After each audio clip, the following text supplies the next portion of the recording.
Hello everyone, it's Ranger Russ from the Meggs Point Nature Center. Today I am looking at the Nature Center across our salt marsh over there. So I'm out in the salt marsh today. Going to be lots of fun.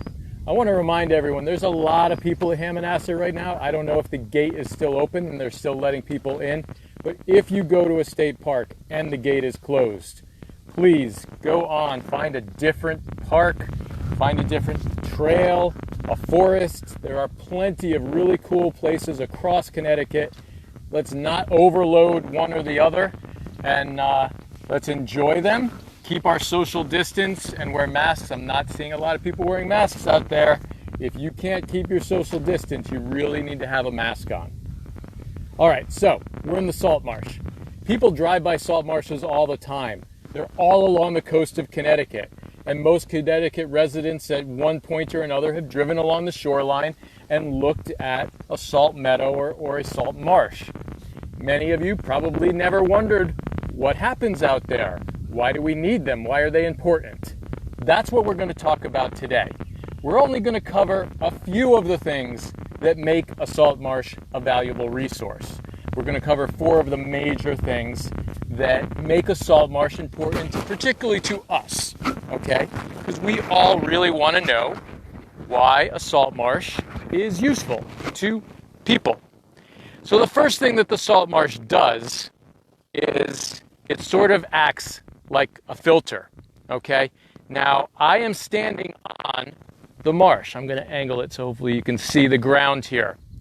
I'm standing on, there are plants, you can see some new green just coming up. That's this year's growth. And all of the brown, that's the growth from last year. As the plants grow and die, they become of mud underneath the marsh. And that marsh, it will get a little bit thicker each year, okay? So it becomes very sponge-like. If you bounce up and down, I don't know if I'm shaking the camera or not, but you can cause the ground to ripple. It's like a giant bowl of Jell-O. So we can get a ripple going out across the marsh. That's because it's mud. The mud has a lot of water in it. It's very squishy, and it shakes. So I mentioned the mud is getting a little bit thicker all the time, and that is because the deposition of new growth, all the new growth that grows up, is faster than the decomposition, the breaking down of the plant material, been slower than the addition of new plant material, which means your salt marsh gets a little bit thicker. So, the way we're going to demonstrate this, I have an 8-foot Marsh Probe. I am going to stick it down into the mud. When it hits substrate or bedrock, something more solid, it won't go any further. Okay, so we're looking at a pretty cool salt marsh out here. I'm pretty far out, maybe 50 yards out from the edge of the marsh. So let's put this down. Now before we go, I said this is 8 feet. Salt marshes grow at about 1 foot every 100 years. Okay, so that's about that every 100 years. Now it's going to speed up and slow down depending on the year. When they're new salt marshes, sometimes grow a little bit faster, and if you get more deposition of outside sediments, they can grow a little faster or sometimes a little slower. But it averages out to about that much every 100 years. So we're going to stick the Marsh Probe down and see how old our salt marsh is. Are you ready for this? Down we go. And all the way to the bottom. Now, I didn't do this ahead of time and just pick one spot. I'm going to do it again. Let's do it right here. It's still going to go all the way down. So that means that's 8 feet. That's 800 years approximately, averaging out 800 years at the bottom of that Marsh Probe. So, how old is a salt marsh? Our salt marsh, oh my goodness, it's a lot harder to take it up than it is to put it down in there. So our salt marsh is more than 800 years. Our salt marsh is between 12 and 1,500 years, depending on where you are in the marsh. So salt marshes in Connecticut really began to develop after the glacier left. And the last time the glacier left was about 1,500 years ago. I always do that. So the glacier moved out and it left these depressions where sediment began to build up, and that's where we began to get our salt marsh. So the salt marsh is very old, all right? We just showed 800 years, just that little probe, and that's not even reaching the bottom. Salt marshes are also very fragile. So by people walking into a marsh, you can damage a marsh. The park marshes are protected. You're not allowed to walk out in here. Other marshes in the state of Connecticut, although you'd like to say they're all protected, they are not all protected. But if you respect the marsh, you really shouldn't walk out into it, because a single person, you'll be able to come back in a day or so and see the damage that that person did by walking into the marsh. Okay, so they're old, they're fragile. Now let's talk about why they're important. And the first thing I already mentioned is the filtration. That sponge-like effect, if you think of the salt marsh as a gigantic sponge.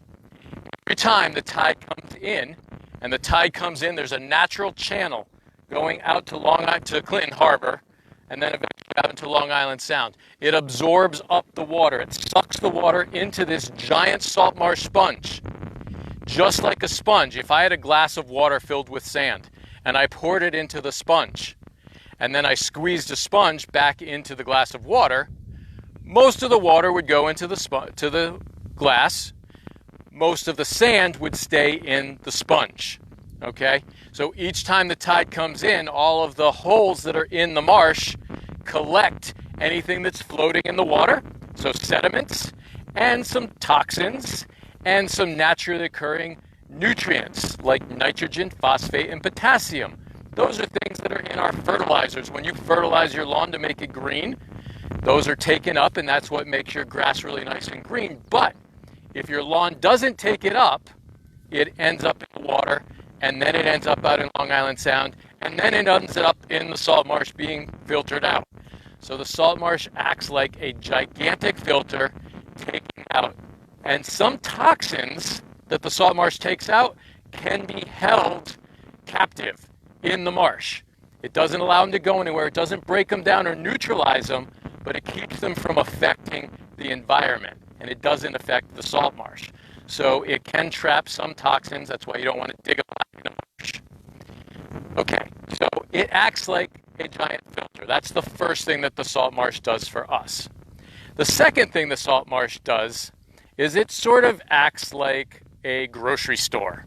Okay, we did an entire program on food chains, and the food chain begins with the sun, and the energy from the sun is collected by the plants, and then animals can eat it. The salt marsh is a great place for that. We get more new growth out of a salt marsh than any other environment in the world. Now, some people say, well, the rainforests have more biomass than any place on the earth. That is true. But a salt marsh produces more new biomass every year than a rainforest. So the new biomass, all the new growth up here in a salt marsh is greater than the new growth in a forest. There's a forest over there with oak trees and deer. If you weigh all of the living things, that's what biomass is. So all of the grasses and all of the animals that have their babies here, all of those weights added together, that's the biomass of a salt marsh. And the salt marsh produces more new biomass each year than anything else. So that's what makes this a great grocery store. There are many, many animals that come here to get their food. And if you guys think, how many of you out there eat fish? Lots of people eat fish, right?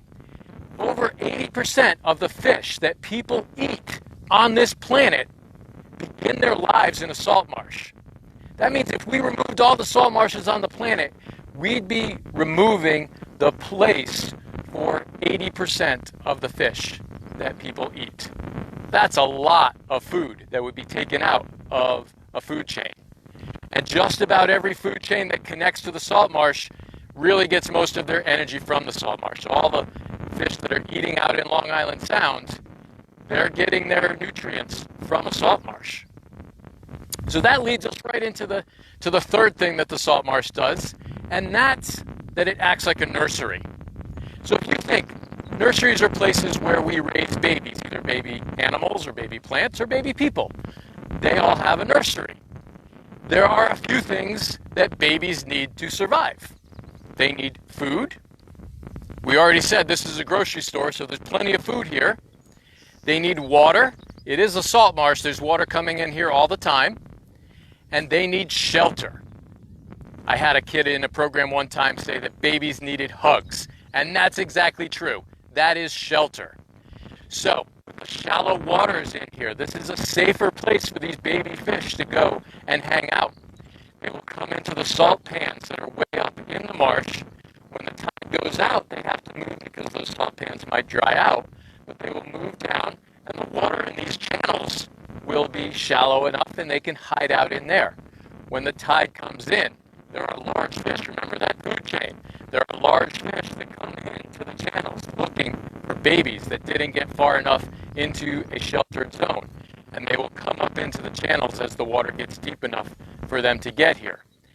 So that's what makes a salt marsh a great nursery. Food, water, and lots of shelter. If these baby fish were out in Long Island Sound, they wouldn't have as much cover. There wouldn't be as many places to hide. So this is a much better place for baby fish. Okay, so we've talked about filtration. Our salt marsh is a great filter. We've talked about a grocery store. This is the beginning for food chains.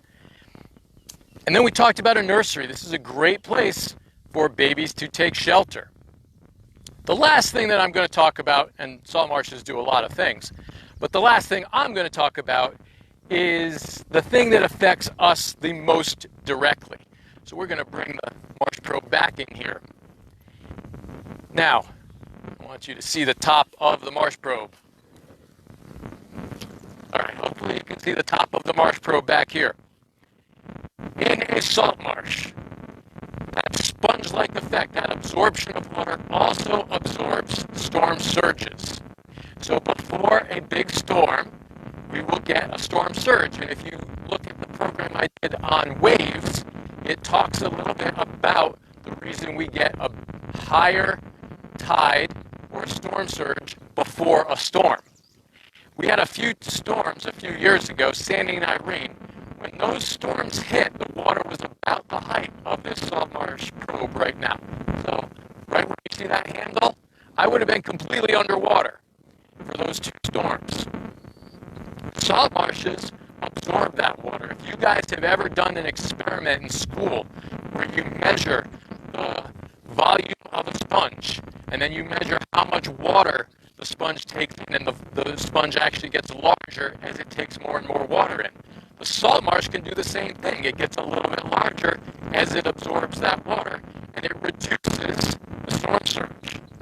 So they say 1 mile of marsh absorbs about a foot of storm surge. If we had all the marshes that we used to have along the coast of Connecticut, which unfortunately over the years we have filled in marshes, and I'll talk about that at the end, why we filled them in. Hopefully you guys are hearing me. I may have moved too far away from the microphone. All right, so if we had all the marshes that we used to have, then the storm surge for Sandy and Irene would have been about there, okay? It would have absorbed a lot more of the water.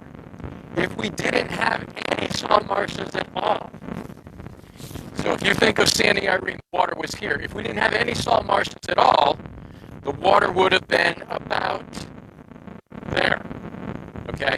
Probably right off the top of the camera.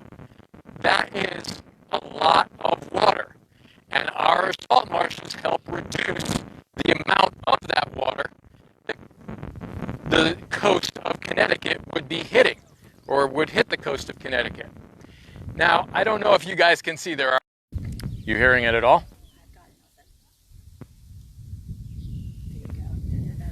Okay, so salt marshes help reduce that storm surge, and it doesn't just affect the coast. It doesn't just affect those houses. It also affects inland Connecticut. So we have lots of large rivers that pour into Long Island Sound. When the water in Long Island Sound gets very, very high, then the water up those rivers, and we're back. All right. Hopefully everybody stuck with that. That was a long pause. So we're talking about the flood water. When the water in Long Island Sound gets really, really high, it's going to affect inland Connecticut. All the large rivers, the Thames River, the Connecticut River that pour into Long Island Sound, they will back up. All the rivers that flow into those will start to back up. So if we can reduce the amount of water in Long Island Sound by the Saltmarsh absorbing it, it does reduce the storm effect across the state of Connecticut. So up all those rivers, it will reduce how much water is there, and hopefully less flooding around your homes from the rivers trying to pour out into the large rivers which are trying to pour into Long Island Sound. So our salt marsh does those four really important things for us. It acts like a filter. It is a great grocery store for all the food chains around the salt marsh. It acts as a nursery for lots of baby fish, baby birds, insects, even some small mammals will nest out here. And then it acts as an absorption of storm water. Now, it doesn't just absorb water, it can also absorb energy. One of the things that come along with a big storm is lots of wave energy. And if that wave energy hits a solid beach, like a solid sand beach, it's going to move that sand. If it hits a soft sponge that can stick together, it's going to create a ripple across the sponge and not break that sponge up. So if you guys imagine hitting a sponge with a hammer, you're not going to be able to break that sponge up. If you hit a rock or a brick with a hammer, it's going to break and fracture. So our salt marsh is able to absorb energy and water. So that's why we need salt marshes. Now, let's see if we have any questions. And I'm not seeing any. Looks like a lot of people stuck around. That's cool.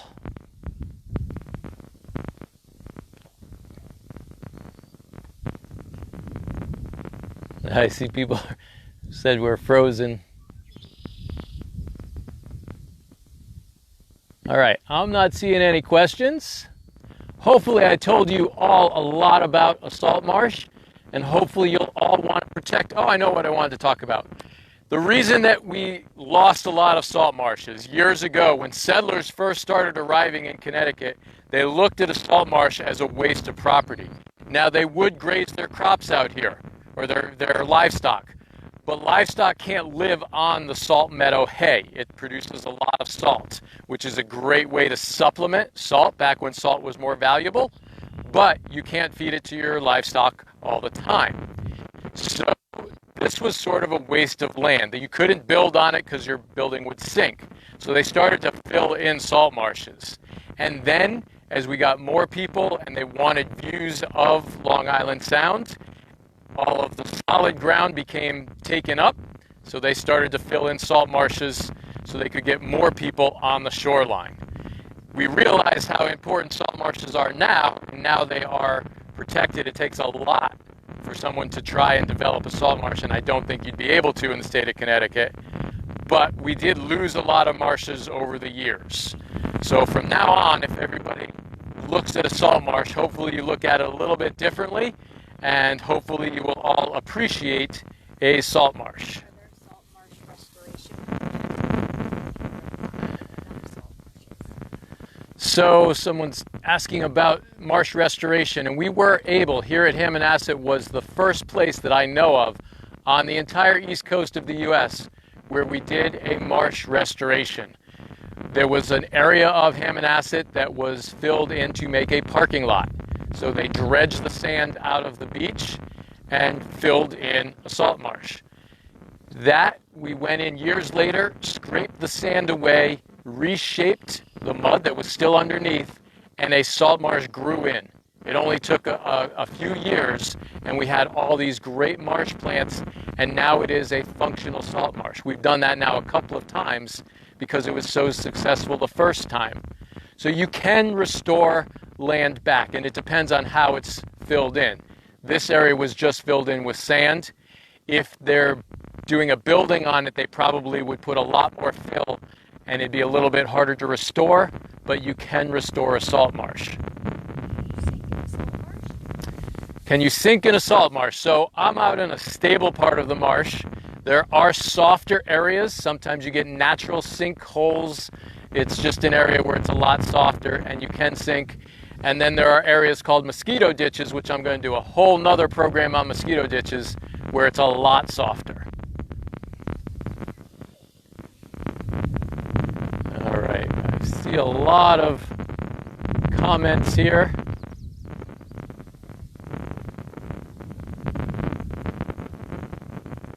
Someone says, oh, they remember on a field trip, they jumped up and down and made it bounce. That's really cool. Chaperones were scared. Oh, that's funny. Yeah, we do a program with the kids, and all the kids jump up and down, and they cause the ripple, and all the other kids go, ooh, ah. It's a lot of fun. But apparently sometimes the adults are a little nervous about that.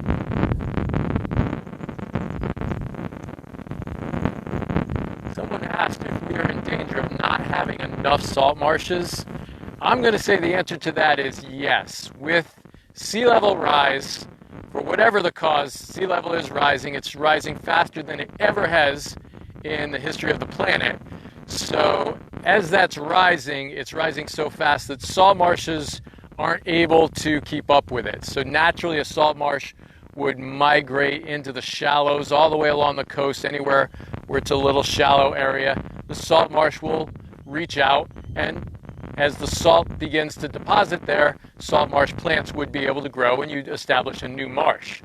Our sea level is rising really fast. Our salt marsh is covered more and more each year, completely covered by water.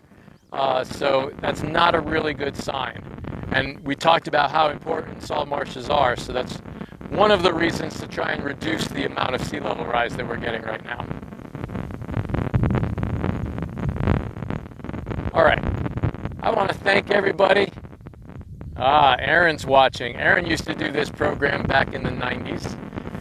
So hopefully you can bring your kids down and do this program for them again. All right. I hope everybody enjoyed this program. Now, I actually am dividing the salt marsh up into 3 parts because there's so much to talk about here. It's such a cool environment.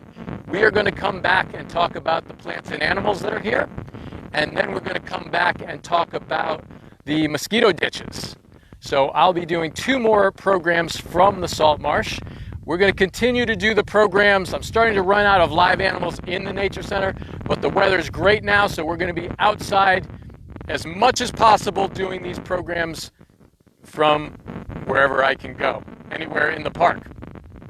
All right, thank you all for tuning in. Tomorrow, 11 o'clock, 2 o'clock, and then Friday, really special program doing the Diamondback Terrapin in the morning. And then tomorrow afternoon for our 2 o'clock program, I'm going to be at another state park. So make sure you keep tuning in, keep following us and liking us on Facebook. You can also subscribe to our YouTube channel, and you can see all of these programs on MixPointNatureCenter.org's Virtual Learning Center.